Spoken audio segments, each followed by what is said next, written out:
Hi everyone, Marches here. Welcome to the channel. Goodbye 2020. Hopefully 2021 will be better. Hopefully, I'm optimistic about that. And let's keep our prayers up, fingers crossed. And for today's video, I would give you my top cushions for 2020. Let me know if you agree with me or not. These are actually my choices. You can agree with me or not, or maybe hit me a comment down below on your top cushions for this year. First up is the Peak Tai Chi Lou Williams. I played with the Peak Tai Chi earlier this year and I was really amazed by the Tai Chi cushion from Peak. I heard so many good reviews about it, and the Peak Tai Chi Lou Williams is not an exception. It really gives you the maximum impact protection that you need from the forefoot to the heel. So if you are into the cushions that are not too bouncy and more on the impact protection side, the Peak Tai Chi is a very nice shoe to have. It's close to the ground, it's not too high off the ground, which really gives the Peak Tai Chi Lou Williams a very good cushion setup. Next on my list is very similar to the Peak Tai Chi. It is the Adidas Dame 7s with the full length light strike. For me, it's a love and hate between light strike. In the Hardens, I didn't like them because it was too thin. And this is actually, for me, the best implementation of the light strike cushion from Adidas. It has a very similar feel to the Tai Chi cushion. It is very mushy. Impact protection in the forefoot to the heel is amazing on the Dame 7s. It is very thick. It is thicker than the Tai Chi cushion in the Peak Tai Chi. And this one has a little bounce in the forefoot, but nothing too drastic. So if you are someone who's looking for a very good cushion setup for basketball from Adidas, the Adidas Dame 7 has the best implementation of light strike foam in any Adidas sneakers out in the market. Ever since the Dame 6 and the Dame 7s, the light strike on the Adidas Dame 7s are very, very good. Next on my list is another sneaker that is known for maximum impact protection.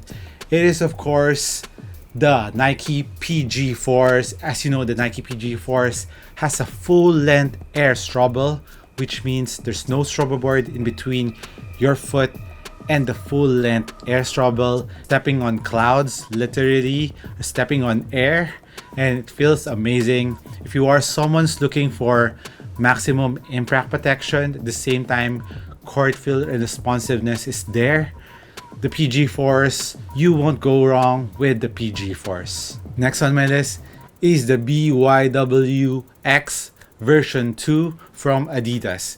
It features a full-length Boost cushion setup that you can never go wrong.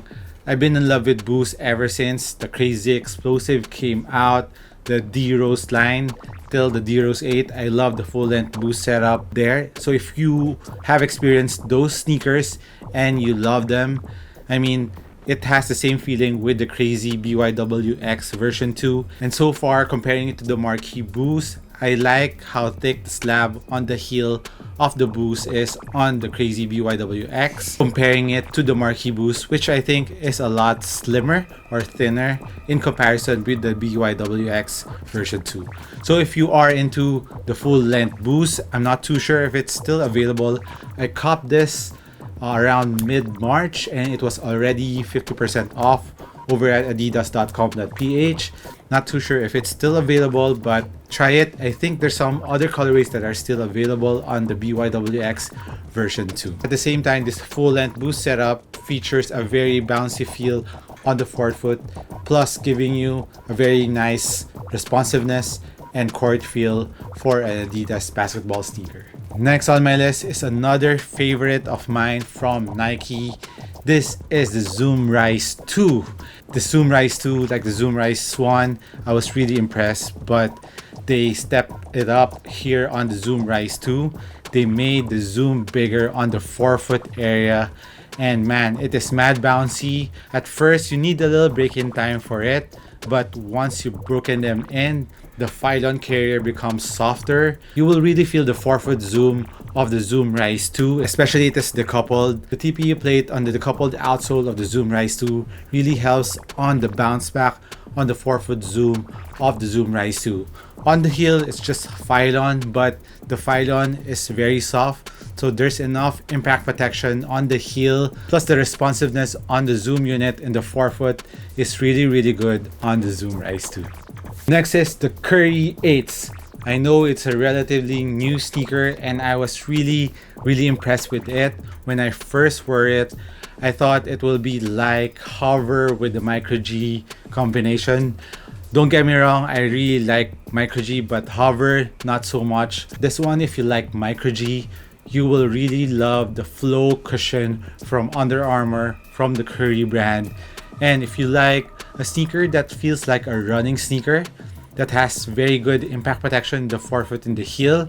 And as for bounciness, there's a lack of bounciness here, but the impact protection on the forefoot and heel is amazing. Plus the court feel and responsiveness of the Flow cushion is really good on the Curry 8s. Still currently testing on the Curry 8s right now. That's why it's still very low on my list. It is very promising. If you want to try out a new cushion from a different brand, Curry 8s are a really good pickup. Next on my list is the Kobe 5 Protros. Kobe 5 Protros features a 4-foot Zoom Turbo unit, which you can really feel at the very first time you wear the sneakers. Little break-in time, impact protection, the heel is enough. It is really close to the ground. Court feel is good. Responsiveness of the cushion is very good. Of course, the Zoom Turbo, you can really feel the bounciness of the Zoom Turbo right off the bat, and it's one of the best implementations of Zoom Turbo. I would compare it with the Kyrie 6. I think it's better than the Kyrie 7s in terms of the implementation of the Zoom Turbo, in my opinion. So that is why I stocked a couple of Kobe 5 Protos in my collection. Plus, it is still not on the list. I have the Grinch Kobe 6 Proto. And I think it's a promising sneaker. After this video, I think I'll be playing with those. And it has a Zoom Turbo unit plus a carrying Cushlon foam similar to the Kobe 5 Protos. And I think the Cushlon is thicker compared to the Kobe 5. So I'm really excited to play in those. I'll let you know in my performance review of the Kobe 6 Protos. Next on my list is the Jordan 35s. The Jordan 34s I really like. With the Jordan 35s, they step it up a notch. On the Jordan 35s, they improved the Eclipse plate on the Jordan 35s, making you feel the 4-foot Zoom unit more on the 35s compared to the 34s. Plus, the extra heel Zoom unit, it's not a gimmick. You can really feel the bounciness on the heel when you make a heel strike on the 35s, and impact protection on the 35 is way better compared to the 34s, which is the only thing that I really don't like about the 34s. Although the 4-foot Zoom of the 34s were really good, but it lacks impact protection in the heel, especially for my knees, which I like impact protection on the heel almost all the time. The Jordan 35's cushion setup is really good if you want maximum bounciness in the forefoot, bounciness on the heel, and a very nice heel-to-toe transition, plus responsiveness and court feel is not compromised at all on the Jordan 35. Very good court feel and impact protection on the Jordan 35s. Next on my list is another amazing cushion setup from Nike. If you are someone who's looking for maximum impact protection, at the same time very responsive bounciness in the forefoot, you should get the Zoom BB Next. The Zoom BB Next has a very nice cushion setup, although it's not fitted for all because it's kind of high off the ground. So if you don't mind your sneakers to be high off the ground, although court feel is not very good, but it's still very responsive. The Zoom BB Next cushion setup, the 2 Zoom pods in the forefoot of the Zoom BB Next is amazing. Very responsive, very quick bounce back, and the React cushion on the heel is really good for impact protection. So if you don't mind your cushion to be a little bit high off the ground, the Zoom BB Next is a very good choice. Next on my list is actually interchangeable between my first choice and this one. This is second on my list.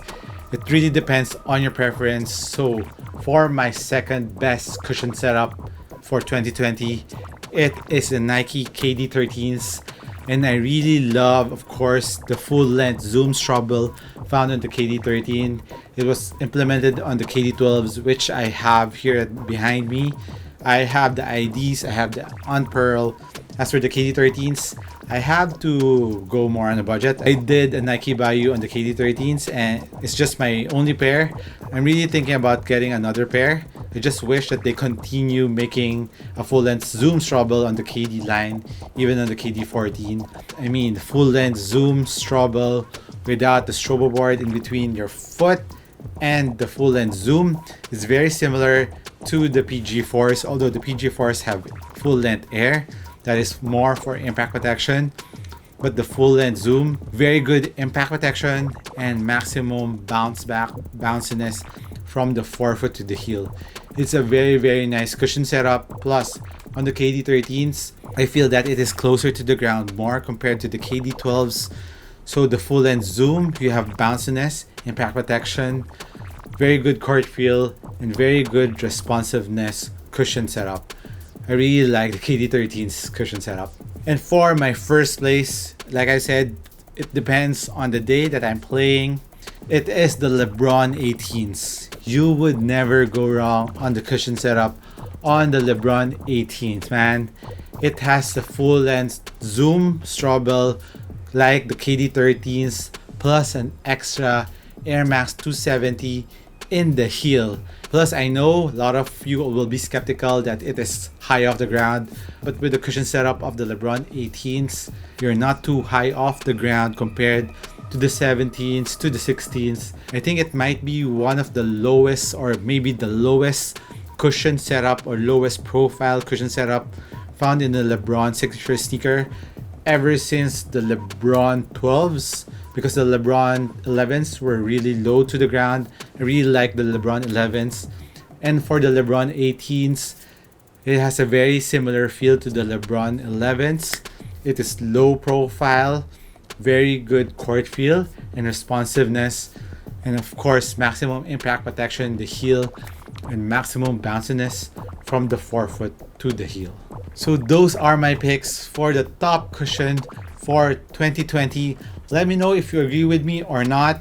Hit me a comment down below your choices and which one would you choose for top cushion for this year.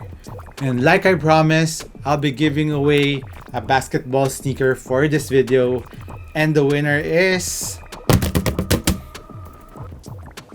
Congratulations! If you watch this video, please hit me a DM over at IG or Facebook. Happy New Year to you guys. I'll catch you in the next one. Peace!